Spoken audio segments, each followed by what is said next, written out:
And now is the time to actually code what all we have understood in part 1 and part 2 of writing extension modules. So we'll be writing an actual extension module this time, and we'll be benchmarking the performance benefits. If we have some compute intensive task to be done in Python, then this would actually take more memory and more time in Python. However, if we do the same thing via extensions, then it will be doing in a very less time in comparison. That's why we say that by writing extensions, the code can run at the speed of compiled code. So we can take one below sample task which is compute intensive. I have some variables a, b, and c with some integer values, and then I iterate over a range of some 10 million values, and then calculating a and b, like a into b mod c and a into b mod c, and then finally I am printing the a plus b. So this is a very compute intensive task because of the nature of 10 million iterations of for loop. So what I've seen in my previous calculations is that if we profile this code will take 5.558 seconds to execute and consume around 300 MB memory. So this was the case when I tried and tested it.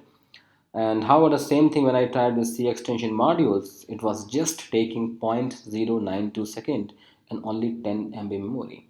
So this is a huge benefit in terms of performance, both in terms of time and also in terms of memory. However, we'll be arriving at our own numbers based on our own practical session. But one thing is for sure, that the benefit of writing C extensions for performance reasons is extremely significant.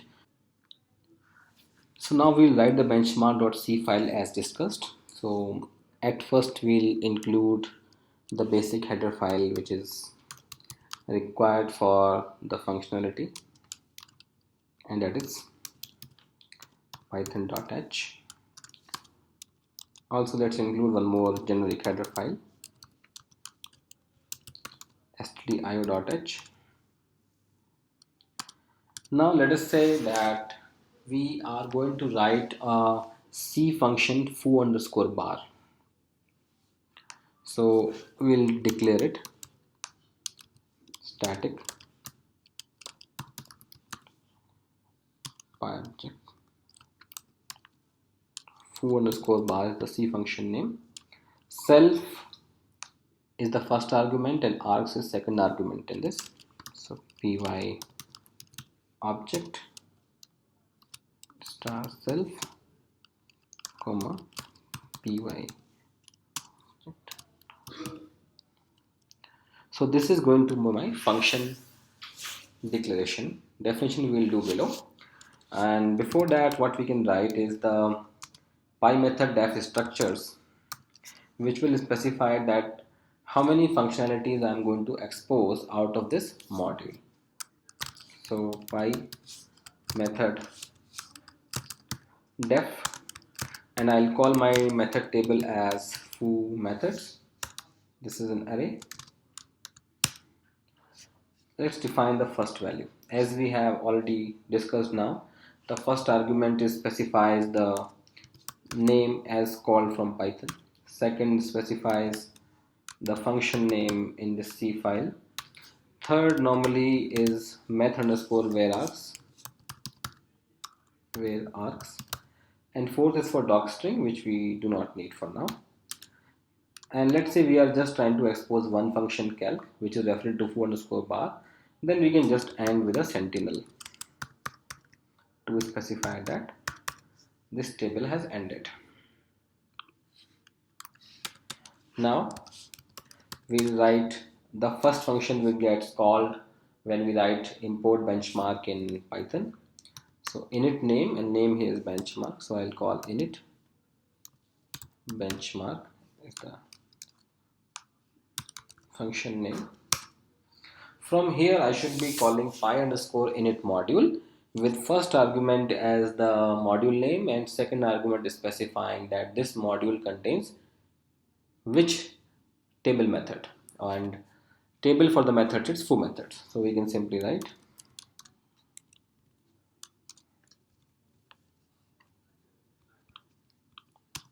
py underscore init module.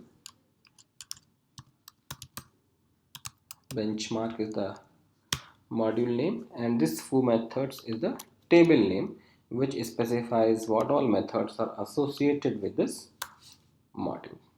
Then we can actually write the main function, which is this one, foo underscore bar, and here we'll do the same calculation. So here, since we are only doing performance benchmarking, we are not passing any argument from Python. So what we can say is that if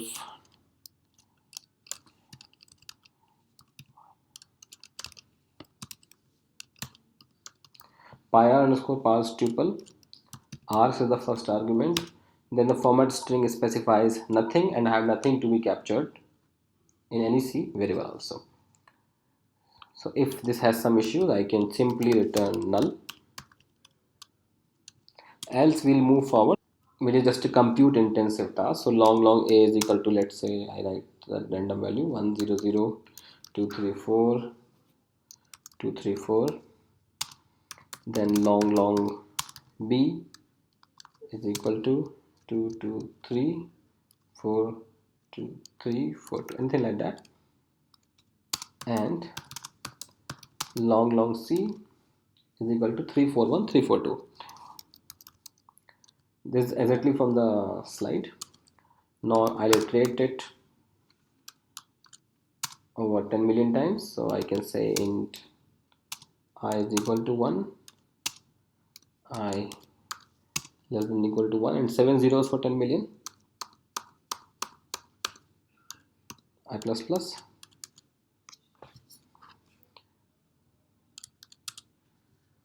a equal to sum operation a into b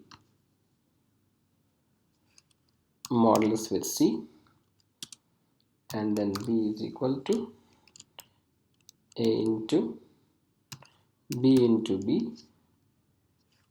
modulus with c.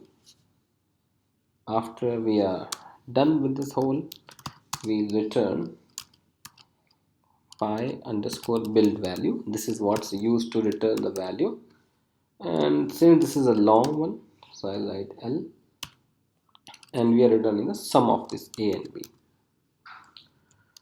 So this is how typically my file will be looking like that. I'll save it on desktop as benchmark.c. So again, we can just see the main blocks. We imported the header files, we defined the foo underscore bar function in C, and this is what the function is doing.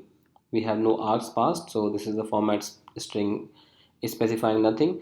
Then we have variables and the processing, which we are doing millions of time, and finally we are returning py underscore build value, the long integer. Init benchmark is the first function which is called after we do import benchmark from Python. This is saying that benchmark is the module name in Python, and the methods for this are defined in foo methods. Foo method table will further define the py method def structures. First argument of each structure is a function name as visible in Python. This points to which function in C, like foo underscore bar, and the third argument is usually method underscore where args. Fourth argument is about the docstring function, which is usually optional. And once we are done defining the functions in the foo methods table, we can put a sentinel for null and null. Let's do a review of any errors that we would have caused in the program. So this is by object, not p, correct, so we copied it here also. So this is pi object, not pi pbg, and so this is, so that's it. Now we'll further move on the programming. So after writing this benchmark.c file, we have to write a setup.py file which will be used to compile and link. So let's open a new file, and this is a Python file. We'll save it on same location, desktop.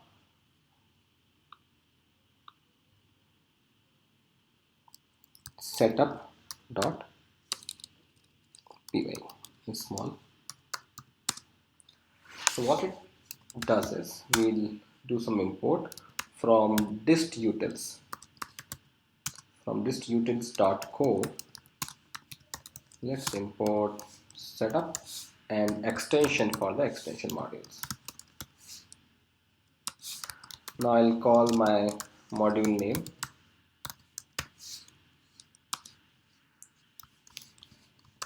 Now we call setup, we specify the name and then the extension modules. Here we specify the extension, the name, and then which file to refer to. So we know the C file name is benchmark.c. We can also write a little description like my C extension module, everything.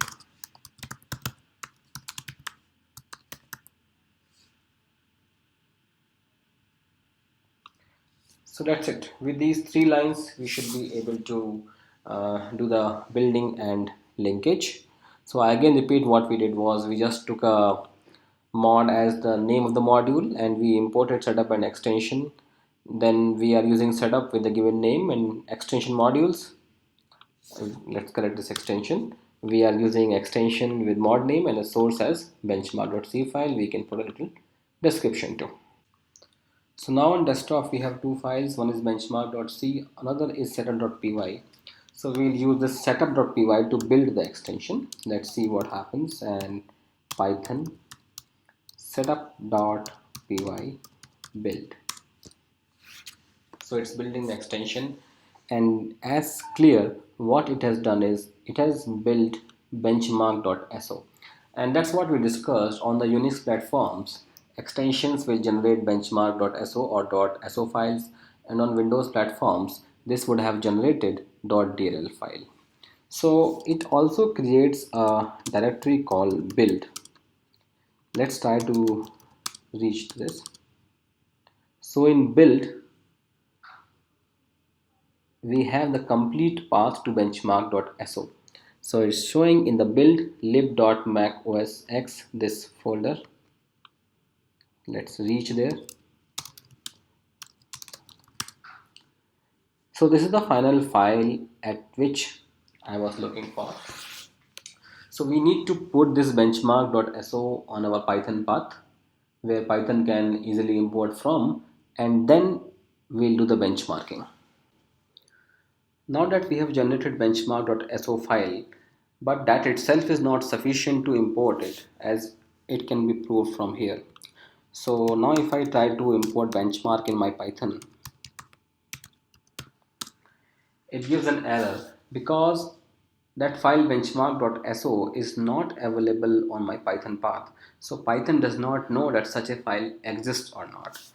So what happens, where do these normal libraries reside? Let's say we take RE. So to find the location of RE module, I can do RE dot under file under.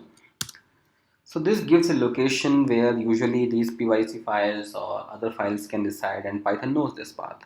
So what I can do is I can copy this path and put my .so file on same path. So let's try that.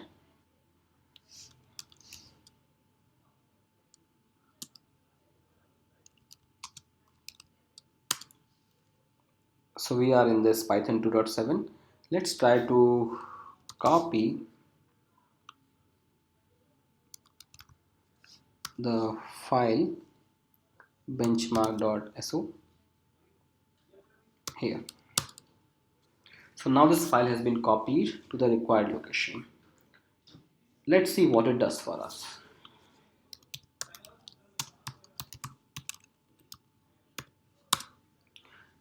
And now import benchmark works.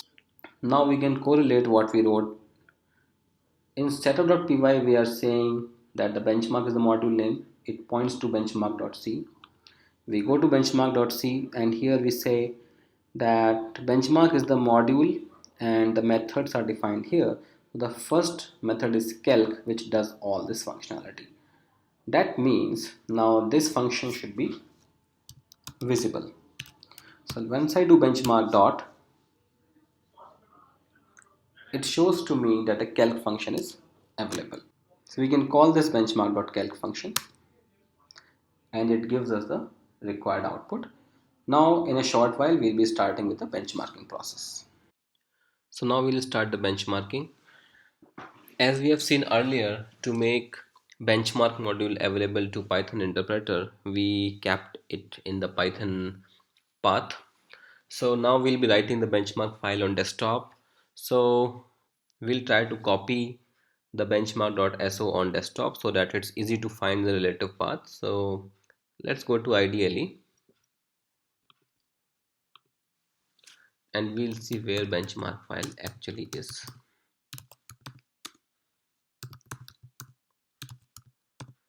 So by doing benchmark dot under file under, this is the path where benchmark file is kept. So what I'll do is I'll copy this file to desktop, because at desktop only I'll be writing the benchmarking file which will be using this benchmark.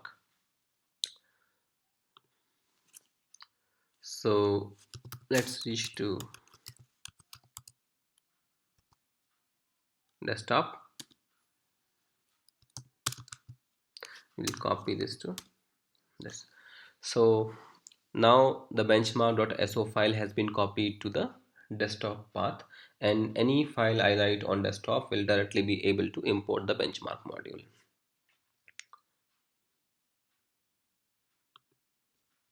Let's start a new file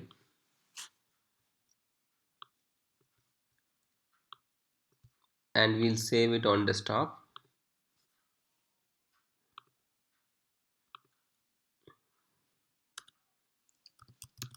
With the name of extending Python benchmark.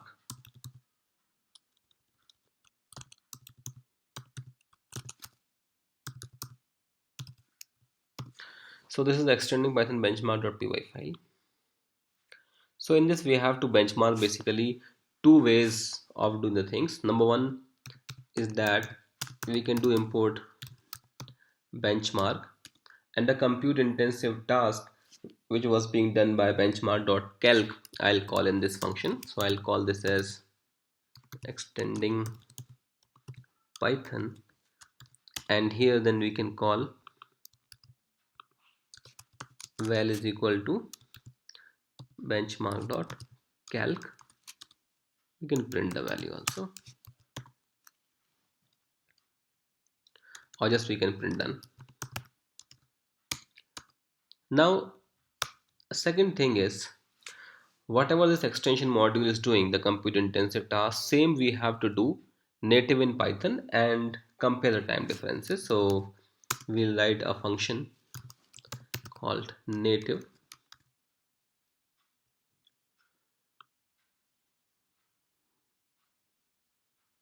So this is the part we did.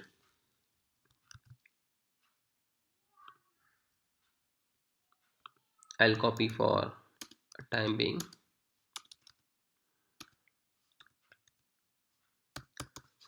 Let's write this Python equivalent. So we can simply say a is equal to b is equal to this, c is equal to this, and now this for loop is iterating from 1 till 10 billion.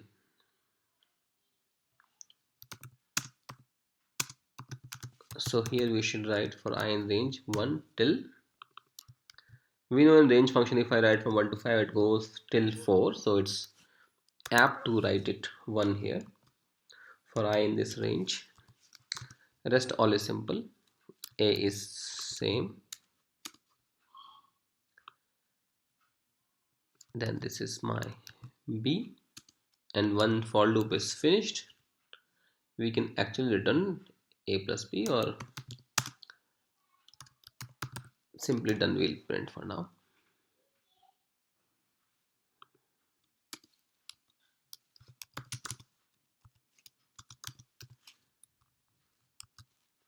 Now we'll remove the comment.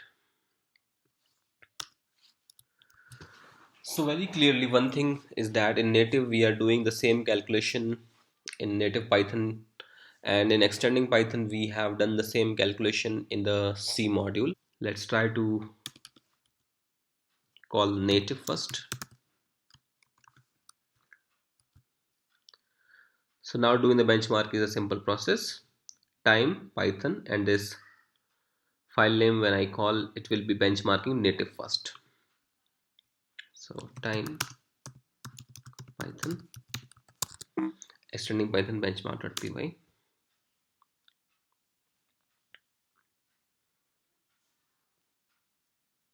So this has taken 6.095 second. Now let's do part 2, wherein we do not call native but we do same functionality by calling extending Python, and now we do the analysis same way. It's so quick. So basically whatever you were achieving in 6.095 second, the same thing you are able to achieve in 0.129 second. That's the huge benefit that you can derive, and that is what we mean by executing Python code at the speed of compiled code. Thank you.